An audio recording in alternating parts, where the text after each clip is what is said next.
Oh, You? okay. All right. Well, welcome everybody to the conference on prohibiting the first use of nuclear weapons. I'm Steve Gallant, and it's my honor to be the chair of the conference planning committee. So we have over 630 people registered for this conference from 45 states and 25 countries. So we have quite a big conference here. Why are we so interested in prohibiting first use of nuclear weapons? Daniel Ellsberg estimates that a nuclear exchange between the United States and Russia would cause a multi-year nuclear winter. That's when smoke blocks out enough sunlight so that crops fail over 5 years and most of us starve to death. Ellsberg estimates that 100 to 200 nuclear explosions would cause this, and it would lead to 7 billion deaths out of the Earth's 7.7 billion population. And it would take 1,000 to 2,000 years to build back human civilization. So the stakes are quite high here. A nuclear exchange with nuclear winter almost happened in 1962 during the Cuban Missile Crisis. And there have been numerous false alarms in both the United States and Russia that luckily didn't result in a nuclear exchange and nuclear winter. No first use would make us safer by decreasing the likelihood that Russia or China would fire its nuclear weapons due to a false alarm. Whatever steps we take, no first use presidential declaration, congressional legislation, reducing missile alert status, and removing warheads from missiles like China does, all of these would increase the power of no first use to help prevent a misunderstanding that leads to an exchange between the US and Russia. Even if our actions reduce the likelihood of an exchange due to a false alarm by 1%, the numbers are so huge, we're talking about 7 billion deaths, that's a huge difference. Getting no first use could make quite a difference in world history here. Although let's not run the experiment, okay? Run the experiment both ways. So nevertheless, we have to remain aware that as long as there are enough nuclear weapons to cause nuclear winter, there will always be a chance that it'll happen. Even if there's a small chance of accidental nuclear war every decade, that means that over time there's a statistical certainty that nuclear winter will occur, essentially destroying our civilization. So that's why our goal has to be to eliminate nuclear weapons and the danger of nuclear winter. So a recent bright spot is during the last few years, more people are becoming aware of imminent danger. So some of this is due to the good work by our sponsoring groups. Thank you very much, everybody. The work of many groups nationwide and worldwide. So another important aspect of this has been the recent UN Treaty for the Prohibition of Nuclear Weapons, which unfortunately no nuclear power has recognized. We're also seeing increased activity among faith-based groups. For example, there's a recent statement from Catholic scientists and 3 US bishops to work for a world free of nuclear threat. And the first item on their list of actions is for President Biden to declare that the United States will never use nuclear weapons first. No first use is what Dan Ellsberg's book calls for, as well as being the leading point among the Back from the Brinks list, as well as many other groups, including the Bulletin of Atomic Science. So organizers for this conference call for Congress to legislate, as well as for the president to declare that the United States will neither initiate nor threaten to initiate first use of nuclear weapons. So this will also impede US administrations from threatening to use nuclear weapons for foreign policy goals, which is extremely dangerous because threats have a way of sometimes being acted upon. US presidents have made explicit threats to use nuclear weapons over 25 times, and Dan Ellsberg's book actually gives a list of those times. So threats to use nuclear weapons are too dangerous for the world's survival. There's also a constitutional question that only Congress can declare war, but launching a nuclear weapon is certainly a declaration of war. Eisenhower was even concerned about being impeached if he attacked China with nuclear weapons during the Taiwan Straits crisis. Harvard professor Elaine Scarry is an expert on these issues, and we'll be hearing from her in a bit. So the good news is that no first use is achievable, even in the short run. President Biden made positive statements on no first use during his campaign, and in Congress, the Warren-Smith no first use bill passed the House last season, although it didn't make it into law. So we need to push both Biden and Congress on no first use. So now let's turn to the conference organization. So we'll have two initial panels on various aspects of no first use and nuclear policy, both in the United States as well as in other countries. And there'll be a break between the panels. After the panels, Elaine Scarry and MIT professor Jonathan King will present proposals for both short-term and long-term activity around no first use and renewed pressure for disarmament. We'll also be treated to readings by award-winning poet Joshua Bennett from Dartmouth, as well as Buffalo Poet Laureate Jillian Hainsworth. So after another break, we'll hear from Representative Pramila Jayapal from the state of Washington. Okay, then we're going to divide into 7 breakout sessions, and you'll be automatically put into the session you signed up for when registering. So there's no need to go to a different web address in order to get into the breakouts. Once you're inside a breakout, if you want to go to a different breakout, there'll be a mechanism to do that with Zoom. So then after another break, we'll hear from Representative Ted Lieu from California, as well as from Massachusetts' own Senator Ed Markey. Finally, Code Pink's founder, Medea Benjamin, will give us a call to action not to be missed, okay? So that's our day, and without further ado, I'm pleased to introduce Susan Mirsky, who will chair our first panel. Susan is co-chair of Mass Peace Action Nuclear Disarmament Working Group.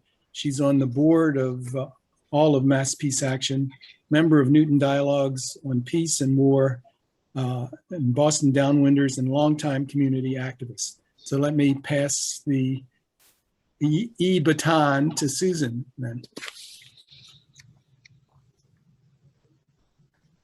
Welcome all to our first panel on dangers, constitutional issues, and nuclear policy.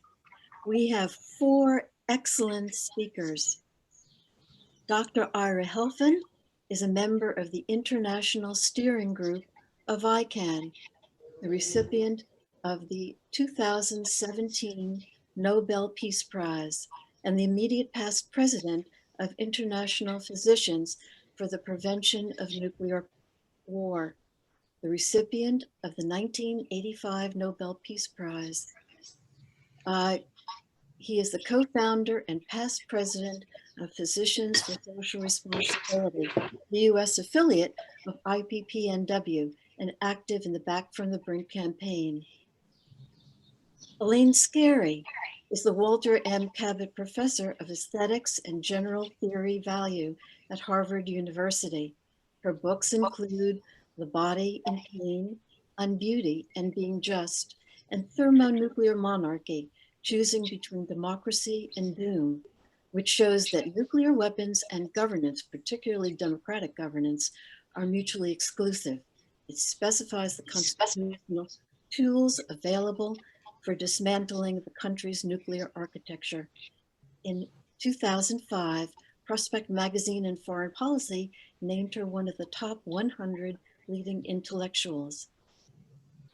William Perry is the former US Secretary of Defense, mathematician and engineer, institute, for International Studies, Stanford University, and author of My Journey at the Nuclear Brink. In 2007, he formed the Nuclear Security Project together with George Shultz, Sam Nunn, and Henry Kissinger, focusing on the reduction of nuclear weapons dangers. Tom Collina is the Director of Policy at Ploughshares Fund. He has collaborated with William Perry and is the co-author of The Button, The New Nuclear Arms Race and Presidential Power from Truman to Trump. Each speaker will have 8 minutes, and I'll give a 1 minute left reminder. We want to make sure there are time for questions, so please put your questions in the chat, make them brief, and please specify who you would like to respond. Our first speaker is Ira Helfand. Sorry, Ira.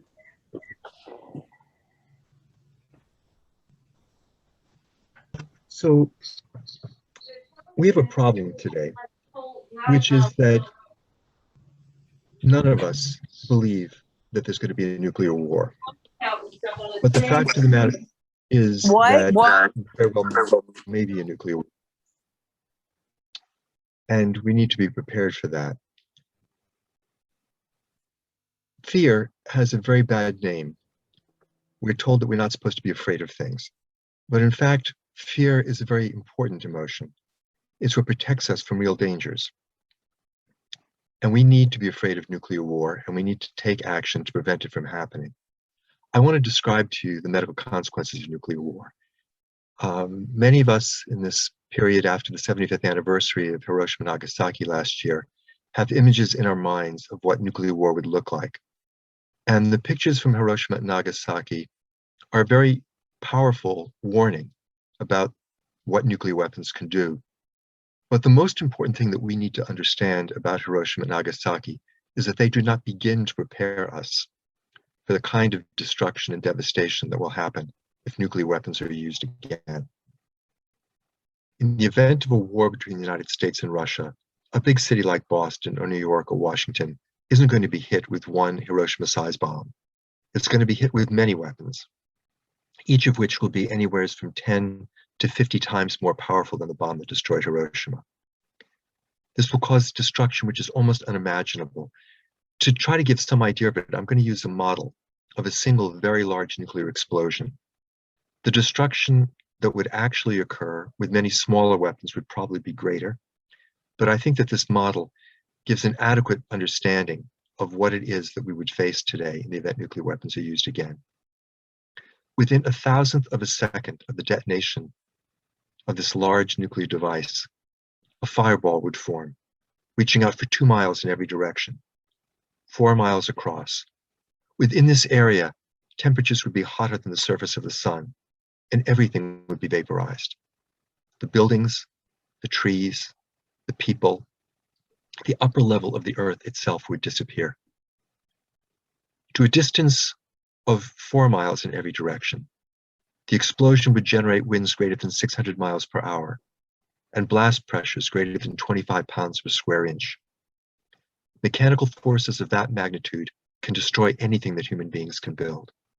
Underground shelters collapse when exposed to these kinds of mechanical forces.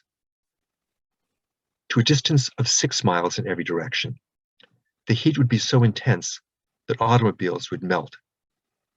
And to a distance of 16 miles in every direction, the heat would still be so intense that everything flammable would burn. Paper, cloth, gasoline, heating oil, wood, it would all ignite.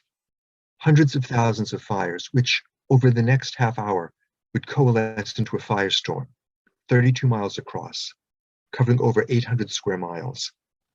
Within this entire area, the temperature would rise to 1400 degrees Fahrenheit. All of the oxygen would be consumed, and every living thing would die. In the case of an attack on a city like New York, we're talking about 12 to 15 million people dead in a half an hour. And if this were part of a large-scale war between the United States and Russia, this level of destruction would befall every major city in both countries. And if NATO were drawn into the conflict, most of the great cities in Europe and Canada as well. All told, perhaps 200 million, 300 million people dead in an afternoon. In addition to these immediate casualties, though, we would be dealing with a situation in which the entire infrastructure on which we depend would be destroyed. There'd be no internet, no electricity grid, no power system, no system for distributing food or heating oil to warm people and protect them. And in the months after this initial attack, the vast majority of the people in both countries would die from starvation, from epidemic disease, from exposure. But these are just the direct effects in the United States and Russia. We also have to consider the worldwide climate effects. As Steve mentioned in his introductory remarks, we understand now that a war of this magnitude would cause a nuclear winter. War between the United States and Russia would put something like 150 million tons of soot into the upper atmosphere. It would drop temperatures across the planet, an average of 14 degrees Fahrenheit. In the interior regions of North America and Eurasia, the temperatures would drop anywhere from 45 to 50 degrees Fahrenheit, to levels not seen since the coldest moment of the last ice age. And under these conditions, the ecosystems which have evolved in the last 15,000 years would collapse, food production would stop, the vast majority of the human race, 7 billion people, would starve. It is possible we would become extinct as a species. But one of the things that we have learned in recent years that is particularly frightening is that it would not take a large-scale war between the United States and Russia to cause worldwide catastrophe. Even a much more limited war between say, India and Pakistan could cause enough climate disruption to trigger a global famine that would put billions of people at risk. Probably not enough climate disruption to cause the extinction of the human species, but certainly enough disruption to destroy modern civilization as we know it. Now, as others will talk about today, this is not some abstract scenario that I've cooked up to be alarming, to frighten you. This is the danger that we face every day that we allow these weapons to exist. We know of many instances, as Steve alluded to earlier, when the United States or Russia believed they were under attack by the other side and planned to use their nuclear weapons, began the process of launching their nuclear arsenals in response to these false alarms. We are not here today. We have not survived the nuclear era so far because of the wisdom of our leaders, or the soundness of our military doctrine, or the infallibility of our technology. We have survived, according to former Defense Secretary Robert McNamara, because, and I quote, "we lucked out. It was luck that prevented nuclear war," end quote. And we cannot assume that our luck will continue indefinitely. This conference is focused on the need to adopt a no first use policy, which is an extraordinarily important step to lessen the danger of nuclear war. But I think it is clear that we need to move even beyond that. We need to eliminate these weapons completely, because as long as they exist, there is the danger that they will be used. And if they are used, it will be the end of everything that we hold precious. 1 minute left. We are told that it is unrealistic to think about eliminating nuclear weapons altogether. I think it's unrealistic to think we can maintain these weapons for another 10 or 20 years and not have terrible things happen. No one in 1981 would have believed that Ronald Reagan would sit down with Mikhail Gorbachev 4 years later and end the Cold War arms race. The Back from the Brink campaign, which I am involved with, is strongly supportive of a no first use policy, but we couch no first use in the context of the need for the United States to begin now the negotiations with the other nuclear armed states for a verifiable, enforceable agreement to eliminate their nuclear weapons. We have an incredible danger before us. We have the opportunity to save the world. Let's do it. Thank you so much, Ira. And now, Elaine Scarry. As Ira has so eloquently reminded us, we live in a period of high nuclear peril. In fact, just a few days ago, Henry Kissinger stated that 21st century advances in nuclear technology and artificial intelligence have actually multiplied the doomsday threat. There are many ways that we can and must collectively work to eliminate the nuclear peril, but in the midst of this wide-ranging effort, one particular effort is now key, and that is the prohibition of presidential first use. There are two reasons it is key. First, the president, though seemingly only a small part of the vast nuclear architecture, is in fact the trigger for that entire arsenal. Second, the national arrangement giving the president sole authority to launch a first strike is the most vulnerable part of the nuclear architecture. That is, the part we can most easily dismantle, because those arrangements are nakedly out of line with US constitutional law, which requires that we never begin to injure a foreign population unless and until 535 members of Congress have openly deliberated and voted to put the foreign nation and our own nation at mortal risk. I will look briefly at each of these two in turn. First, then, the trigger. A trigger is ordinarily defined as a small device or arrangement that releases a spring or catch and so sets off a mechanism in order to fire a gun, or in this case, a thermonuclear warhead. When a president issues a launch order, that order must be rapidly transmitted, uninterrupted, unanalyzed, and unratified by any other human being. Every aspect of this launch arrangement is designed to make the execution of the launch order fast and easy. First, the nuclear briefcase is kept within reach of the president. When President Carter and his family went on a raft trip in Idaho, a second raft floated beside, carrying the nuclear briefcase. When President Obama visited Hiroshima, photographers caught the nearby military aide carrying the nuclear briefcase. Second, the launch order that will result in millions of deaths, as we know from Bruce Blair, is half the length of a tweet. Third, all potential impediments that might slow down the tweet-length launch are eliminated. In his autobiography, the former chairman of the Joint Chiefs of Staff, Hugh Shelton, describes his work in the Pentagon when he was Deputy Director of Operations during the Clinton administration. He recounts the frequent exercises called Night Blue for carrying out the presidential launch order. He writes, "Our guiding philosophy was, and still is, practice, then practice again." Fourth, the crew of the submarine, or the B-2 or the ICBM silo.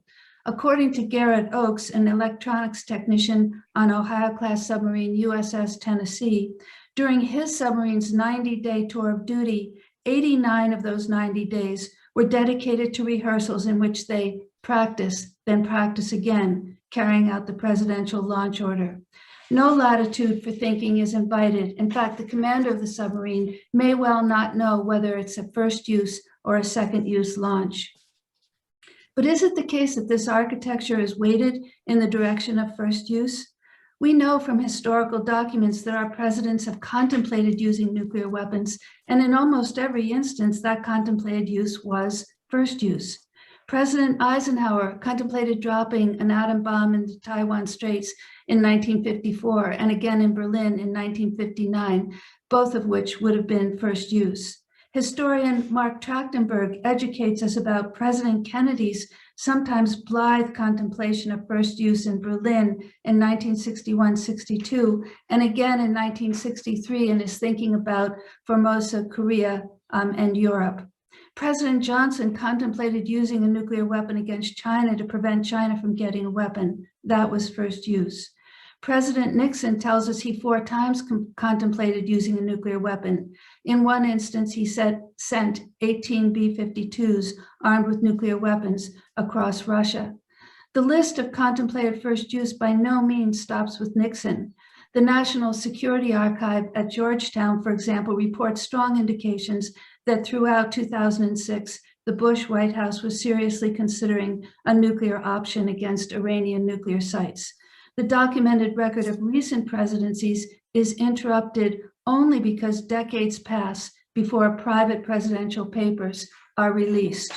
Whereas everything in our nuclear architecture is designed to make launch order fast and easy, in fact, the constitutional arrangements work to put in place just the opposite. They seek to make it difficult to injure a foreign population. If we want to punish someone we believe is a criminal, we first have to go through a laborious trial. So too, if we want to go to war, we are in a republic required to go through a cumbersome process of congressional debate and testing before voting on a declaration of war. It is precisely to make to make war difficult that the Constitution gives the war authorizing power to the largest body in the national government, not the president, not the Supreme Court, not the House acting alone, not the Senate acting alone. In fact, at the Constitutional Convention, they explicitly rejected the possibility of the House or Senate acting alone on the theory that it should be difficult to make war and easy to make peace. That principle, difficult to make war, easy to make peace, was reiterated during the ratification debates and later legal commentary. One of our country's leading justices, Joseph Story, called the constitutional requirement for a congressional declaration of war the cornerstone of the Constitution and the highest act of legislation. The Constitution does not want Congress to impede our ability to love one another, or to go to the library, or to get an ambulance to the hospital, or to exercise the right to vote, or to exercise due process. It is designed only to impede and put a brake on one thing: the impulse to inflict injury on a foreign population, and by doing so, put our own population and even the very existence of our country at grave risk. President Nixon's statement, "I can go into that room and pick up the phone, and in 25 minutes, 70 million people will be dead," is a literal and accurate description of the nuclear architecture in his own day and in our day as well. It is incompatible with democracy or any form of legitimate governance. Since the start of the nuclear age, this cornerstone of the Constitution has been set aside at great cost to our republic and at great cost to other countries. The Korean War, Vietnam War, Gulf War, war in former Yugoslavia, the Second Gulf War were carried out without a declaration of war, as were the invasions of Panama, Grenada, and Haiti. In most of these cases, we might well not have gone to war into those countries had we required of ourselves a formal congressional declaration of war. The existence of the constitutional provision, though treated with contempt during the nuclear age and torn to shreds, means that if we re-embrace it, it can be used to dismantle first use and possibly the entire nuclear architecture. As we will hear throughout the day, current legislation in Congress, such as the Markey-Liu bill restricting presidential first use of nuclear weapons, is explicitly based on this constitutional requirement. If every country renounces first use, there will be no one to initiate nuclear war, and therefore there will be an avenue for eliminating nuclear weapons altogether. The technological features of nuclear weapons have changed our form of governance from a democracy to a thermonuclear monarchy.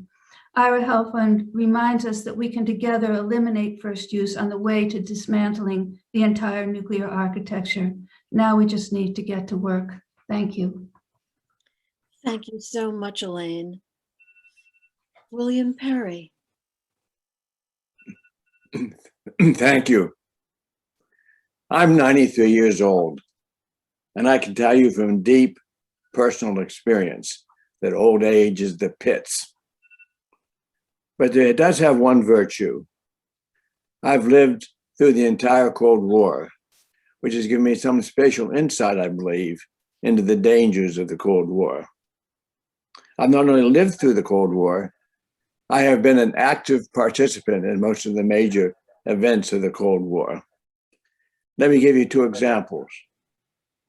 During the Cuban Missile Crisis, I was part of a small team that analyzed every day the overflight data we were collecting to determine whether the missiles that the Soviets had in Cuba were yet operational. Every morning, we briefed President Kennedy to tell him how much more time he had for diplomacy before we were dragged into a war. After the Cuban Missile Crisis, Kennedy was quoted as saying that he believed that the probability of the Cuban Missile Crisis resulting in a nuclear catastrophe was about 1 chance in 3, 1 in 3. My own view is that Kennedy was optimistic in that estimate. I would put it more like a 50-50 prospect. Because when Kennedy said that, he did not know that the Soviets, besides having the medium-range missiles in Cuba, also had short-range, so-called tactical nuclear weapons in Cuba that were already operational. And had Kennedy followed the advice of his military advisors to launch a conventional military attack on Cuba, our troops would have been decimated on the beachhead with tactical nuclear weapons, and a general nuclear war would surely have followed.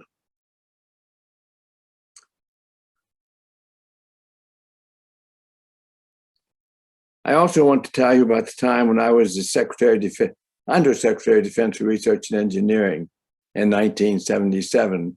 I was awoken by a phone call at 3 o'clock in the morning.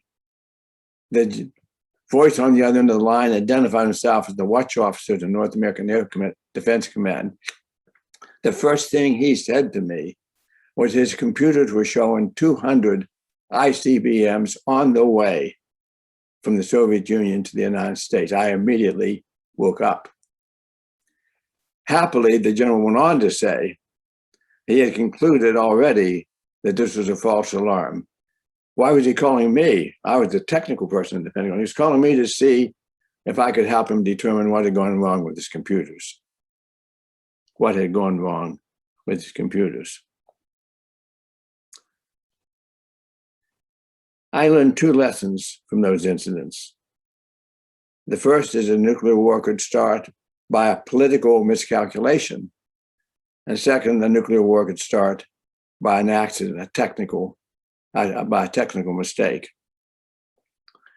Well, why am I talking to you this morning about ancient history of the Cold War? It's because I believe it is still relevant today. We have, sadly, a new Cold War underway. We still have hostile relations with Russia. We're still open to political miscalculations. We're still open to technical, and we still have missiles on launch on warning. So therefore, we're open to having a false alarm leading to an accidental launch again. We are still facing the dangers of nuclear catastrophe that could end our civilization, as described so eloquently by Ira in an earlier talk. For these reasons, I have dedicated myself to formulating actions that reduce the probability of a nuclear accident or leading to a nuclear catastrophe. I have supported the complete abolition of nuclear weapons, but I do not believe that's going to happen in my lifetime. So I'm instead putting my focus on lesser, but still quite important measures we can take. One of those is reducing the danger of an accidental nuclear war, would be to establish sole purpose. That is, establish that have the United States policy that the sole purpose of nuclear weapons could be to deter a nuclear war against ourselves or one of our allies. And secondly, disestablishing sole authority, that the President of the United States as he has today, has the sole authority for launching nuclear weapons, as described so graphically by Elaine. I want to emphasize that, look into the title of this conference, which is on no first use. I do support no first use. I'm pushing for sole purpose because I believe that is an alternative way of achieving the same objective in a way which is somewhat more likely to be accepted today. I want to congratulate the earlier speakers for brilliant expositions of the problems we face. And I hope everyone who is listening will listen to them and think about what they're saying and realize how important it is for us to take meaningful and important actions to reduce these deadly dangers to our very civilization. Thank you very much.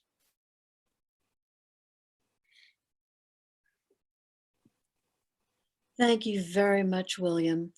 And I didn't even get to say 1 minute. You've said so much. Thank you. Now, Tom Collina. Thank you very much. Thank you so much to the organizers. And Bill, you may be 93, but you are still a tough act to follow. So thanks for that. great presentation, and thanks to the other speakers as well. Stay with him, I'll get it. The case, I would say, and I think you've heard it from the other speakers, the case for no first use is strong and self-evident. The U.S. should never start nuclear war. Sorry, I'm hearing a lot of background noise, so maybe someone needs to mute themselves. Someone is shuffling around lots of papers. It was Bill. Thank you. So just to say, I think the case for no first use is strong and in fact self-evident. The United States should never start a nuclear war. And deterrence does not depend on first use.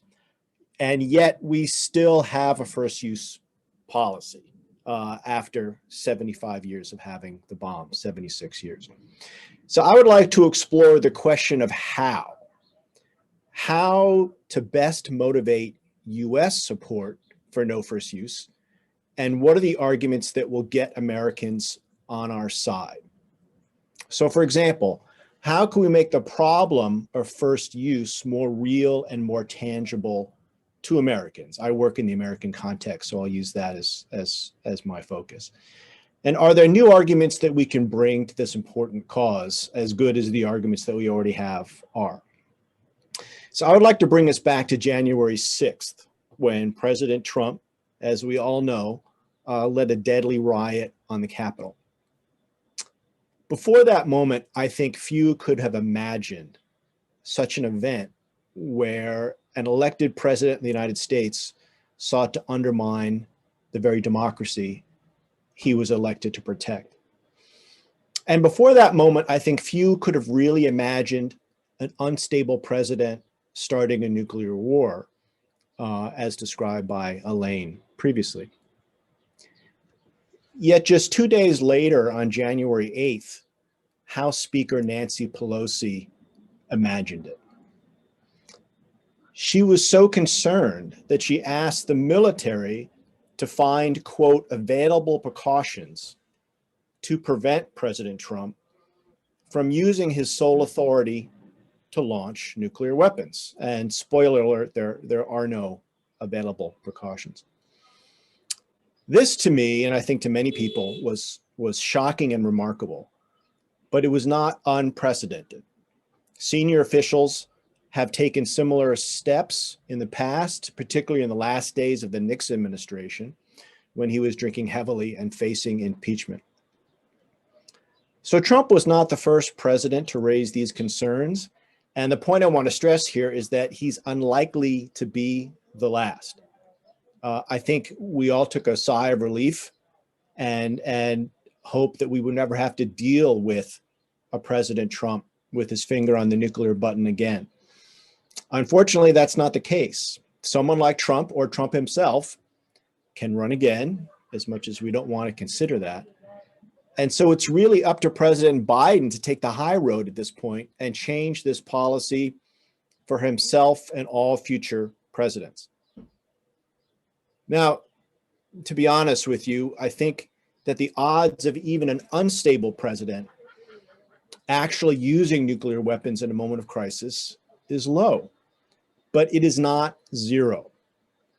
And the fact that a president could use nuclear weapons in an unstable state should be a great concern for at least two reasons. First, such an act as described by Ira previously could end civilization as we know it. So we would call this a low probability, high consequence event. Second, there's no good reason to give the president this godlike power. It is simply not worth the risk. So a little more detail on why we don't need it. Why should the president not have this authority? Well, during the Cold War, some thought that Russia might launch a surprise attack, a bolt from the blue.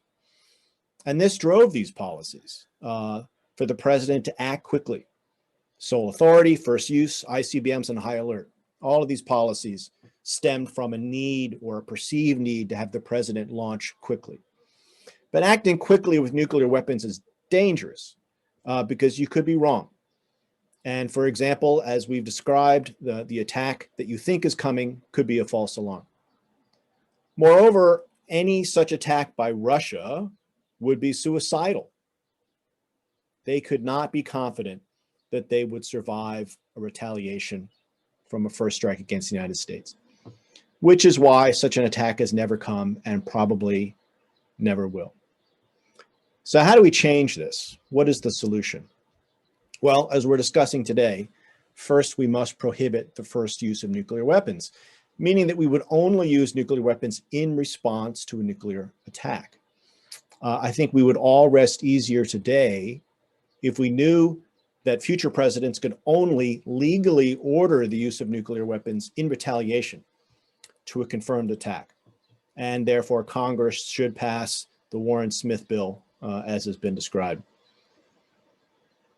President Biden, as Bill said, says that he supports a declaration that the sole purpose of nuclear weapons is to deter their use by others. This is a sensible position, and such a policy should also be designed to specifically prohibit first use, including preemptive nuclear attacks and launches on warning of attack, because these scenarios dangerously increase the risk of starting nuclear war by mistake. And second, policymakers should also formally require the executive and legislative branches to jointly share a decision to launch nuclear weapons.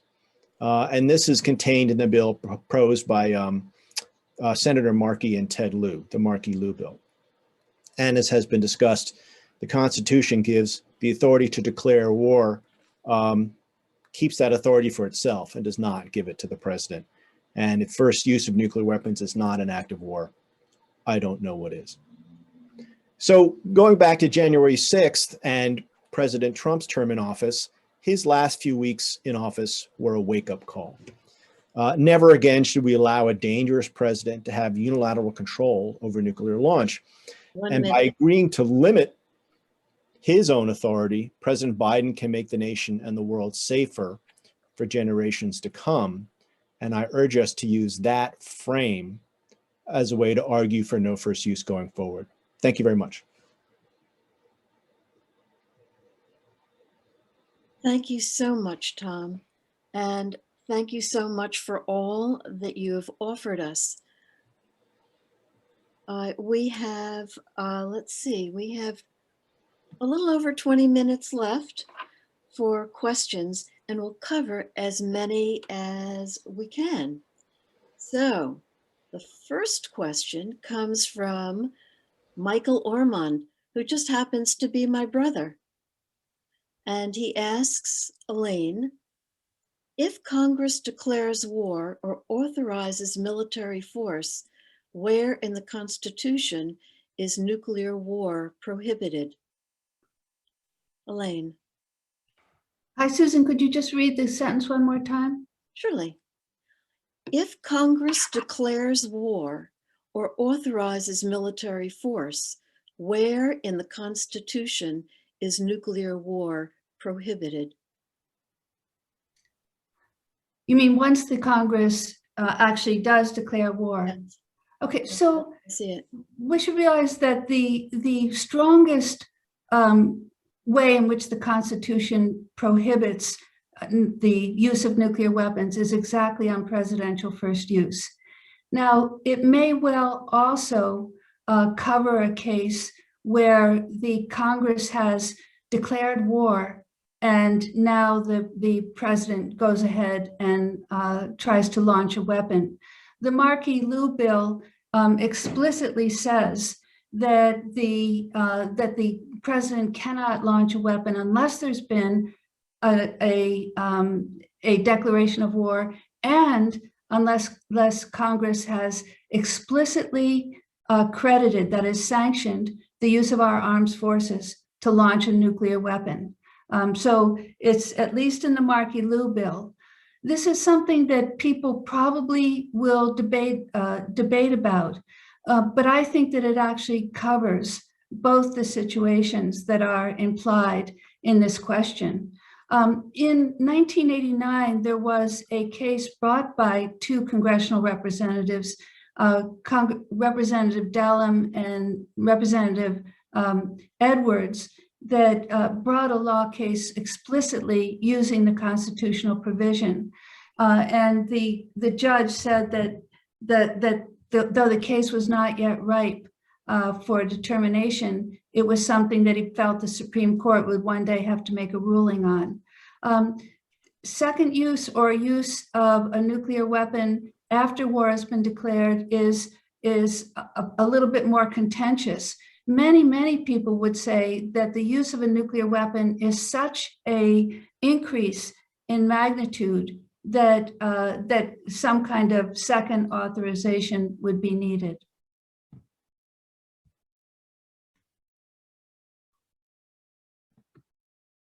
Thank you, Elaine. The next question goes to William Perry, and it's from Johannes Alfeld. Can you please explain sole purpose fully and show the difference to no first use so we all understand what we are talking about? Purpose.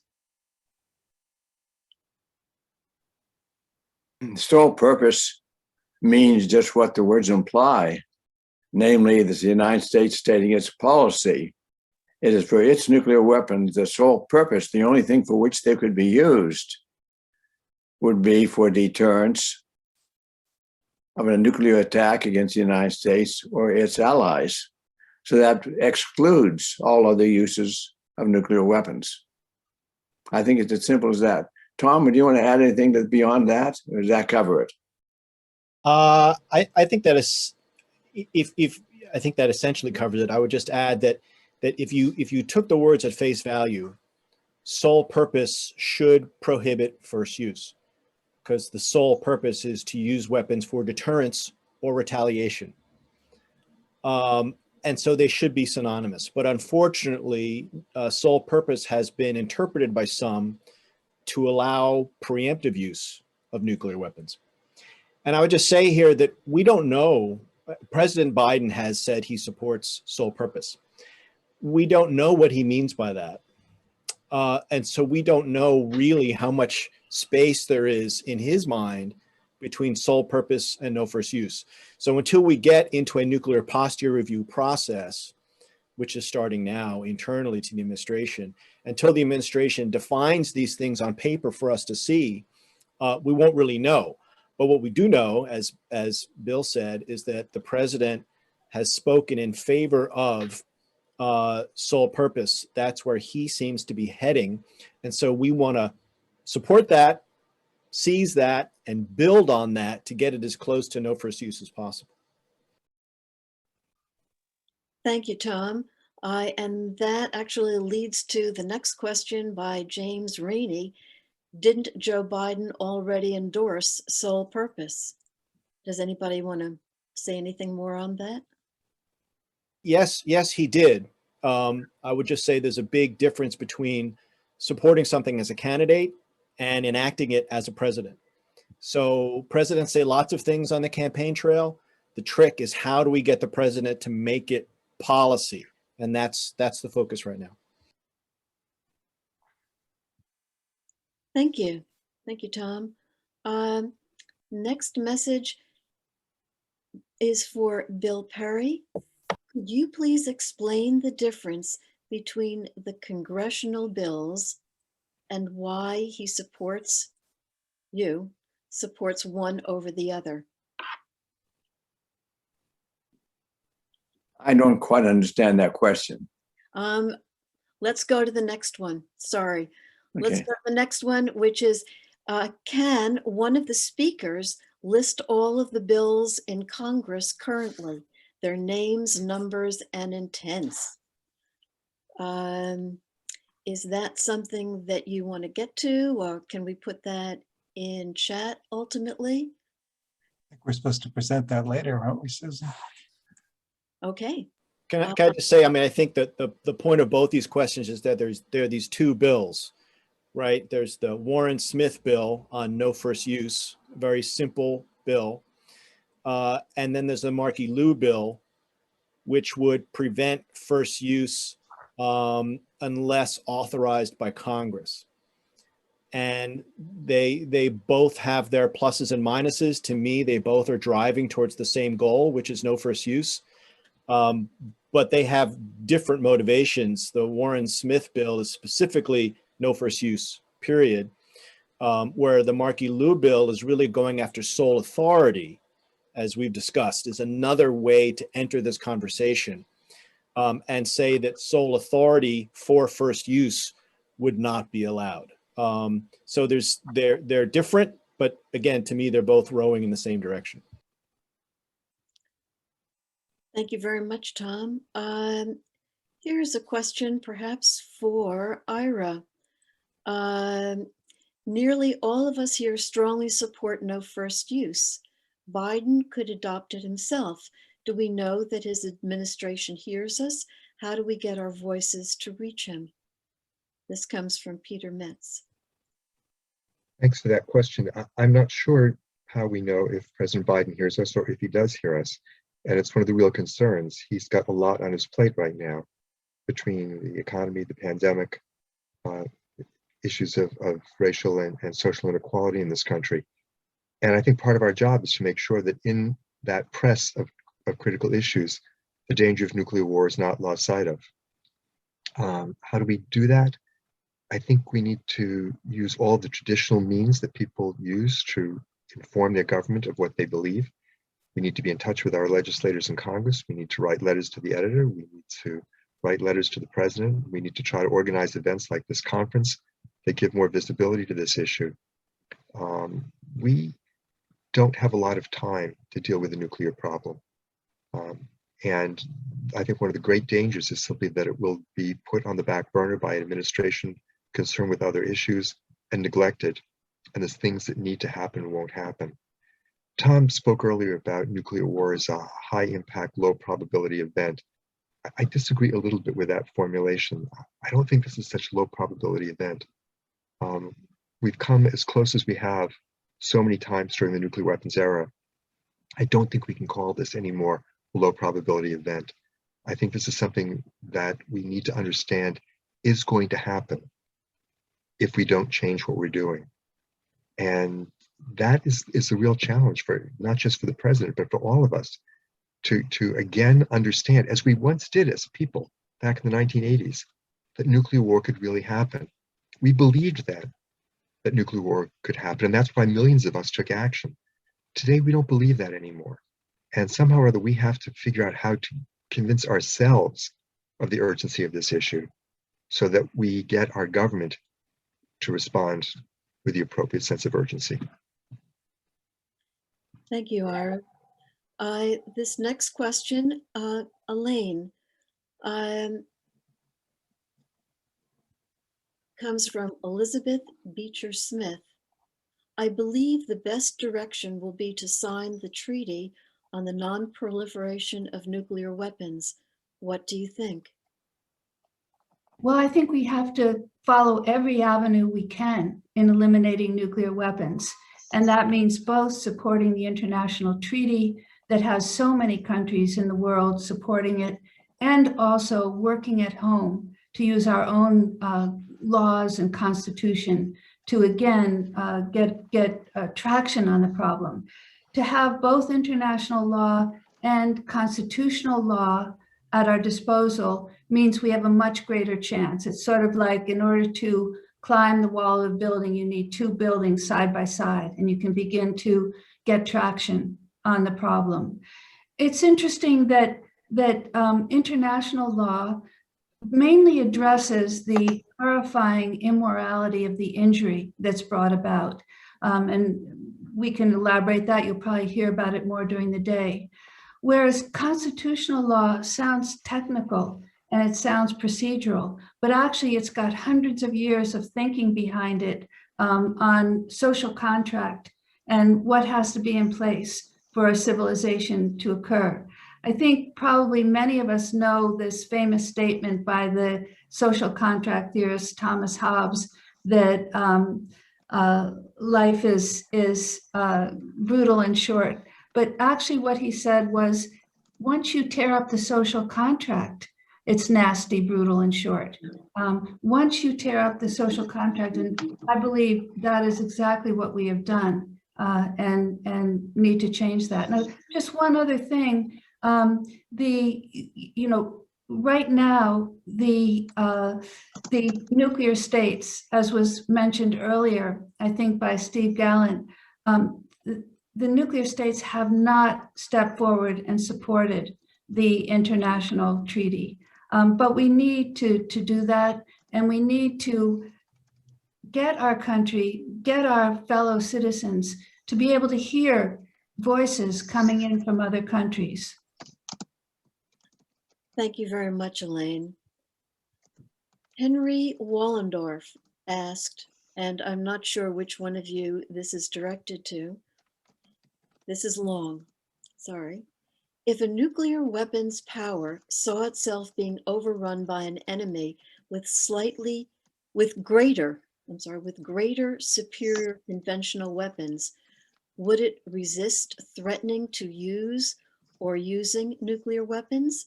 If that is likely, then don't we have to realize that massive inequality in conventional weapons and the actual threats represented by hundreds of foreign military bases encourages nuclear weapons use? In fact, anecdotal evidence I have from my time in the Gulf War, one phase of the US perpetual war, as it is recognized now by DOD, was that US military policy was that even if a tin pot military like Iraq's were to gain a temporary advantage in our offensive against them, such that they would threaten our forces with being overrun, we were prepared to use the tactical nukes we had, quote, in theater, unquote, already.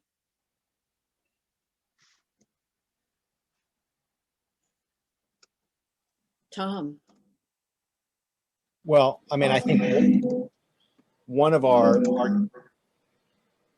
there's some weird sound going on. One of our arguments for no first use is that the United States, in particular, having the strongest conventional forces, has no need to ever resort to nuclear weapons because we can deter and respond to attack with conventional weapons. And therefore, nuclear weapons are only to deter or respond to nuclear attack. But I think it's fair to say that that many countries, including the United States, in the past have used nuclear weapons to make up for conventional shortcomings. And that's certainly the way Russia sees nuclear weapons today, is that it says it wouldn't use nuclear weapons unless it was being overrun in a conventional battle in Europe. So I think it's not a problem from the United States perspective, because the United States has these overwhelming conventional forces. But we do need to be cognizant of countries like Russia that feel conventionally inferior. And therefore, we need to find some way to address their feelings of conventional weapons inferiority if we want them to also adopt a no first use policy, which we do. Thank you. I'm going to go on to our next question, and maybe Elaine, you can take this on if it relates. This is from Jackie Cabasso. Warning that the danger of nuclear war with Russia or China is a very real possibility. Admiral Charles Richard, Chief of the U.S. Strategic Command in charge of integrated nuclear and conventional war planning, on February 1st of this year declared, "For China, we must pay attention to PRC's action more than its stated policies. While the PRC has maintained a, quote, no first use policy since the 1960s, contending it will never use a nuclear weapon first, its buildup of advanced capabilities should give us pause. This policy could change in the blink of an eye. Beijing is pursuing capabilities and operating in a manner inconsistent with a minimum deterrent strategy, giving a full range of options, including limited use and a first strike capacity. Why wouldn't Russia, here's the question, why wouldn't Russia and China view a US no first use policy the same way? It is unlikely that a declaratory policy without significant and verifiable changes in the US nuclear force structure and deployments would be meaningful. Let me just try to share my screen for a moment, just so we get a a clear picture of the total world arsenal. Each icon on this picture is represents 5 warheads. Now, 93% of the warheads are owned by the United States and Russia. Everything from 3 o'clock down to 7 o'clock is owned by the United States. Everything by 8 o'clock over to 1 o'clock is owned by Russia. The 7 other nuclear states are on this small wedge at about 1 o'clock. And I put it up here just to underscore the fact that China's arsenal is very small compared to our own, which doesn't mean we shouldn't worry about it. Of course we should. We should even worry about North Korea, that has at most 60 warheads and probably under 30. So yes, we should worry about those things, but we should understand what those foreign countries are seeing when they look at us. The last speaker mentioned foreign bases, and I think he or she already knows this, but I should say it, that it's the United States that has 800 foreign military bases, and China has either 0 or ones you can count on one hand. And now I'll try to stop sharing the screen. Yeah. So I think that it's important that people like the Admiral that Jackie cites, that we hear from people who are inside the government. That's why it's so important that William Perry has stepped forward, why Robert Machna has stepped forward, where someone who seems very hard-headed like Kissinger has stepped forward to say, this is a nightmare. And another person we should add is the former head of the Nuclear Strategic Command, General Lee Butler, who says this whole arsenal has to be dismantled because we are walking forward to doom. I'm not sure if I've answered the questioner's question, but maybe others can focus on it more successfully. Thank you, Elaine. We have so many wonderful questions, and I see we just have 3 minutes left. So I'm just going to jump in with another question here. This is from Linda Cataldo, Monica. Can Bill Perry or Tom Collina give us a clue on how to influence the nuclear posture review? Tom, I'll pass that hot potato over to you. Well, thanks. I don't know is the short answer, but I can tell you what we're trying to do, which is speak to the senior Biden administration officials that we think will be crafting or have input into the review and sharing our thoughts with them. So for example, Bill and I just drafted a white paper on our thoughts for the Biden administration's nuclear posture review and are now sharing those thoughts with senior officials. So I would urge people to speak up about it and say what it is they think should be in the review. And this is a very important opportunity. I mean, this is the Biden administration's chance to put its stamp on US nuclear policy. And this will include sole authority policy, sole purpose, no first use, having ICBMs on high alert, having ICBMs at all, and the future of the modernization program and how much we want to spend, the future of arms control policy. All of these things will be dealt with in this review. And so the more the White House in particular hears from the outside, from concerned citizens, what they want, the better. Our concern is that as past reviews have gone, then the Pentagon has sort of takes over and the president's views aren't fully reflected, and we need to try to prevent that. Thank you so much, Tom. We have 1 minute left, but there's a question here which is so timely. It's from Doug Milholland for somebody. Could Israel, Palestine potentially initiate a nuclear war? Party outfits. They looked gorgeous, just gorgeous. Israel-Palestine issue is not gorgeous, needless to say. Who would like to answer that in 1 minute?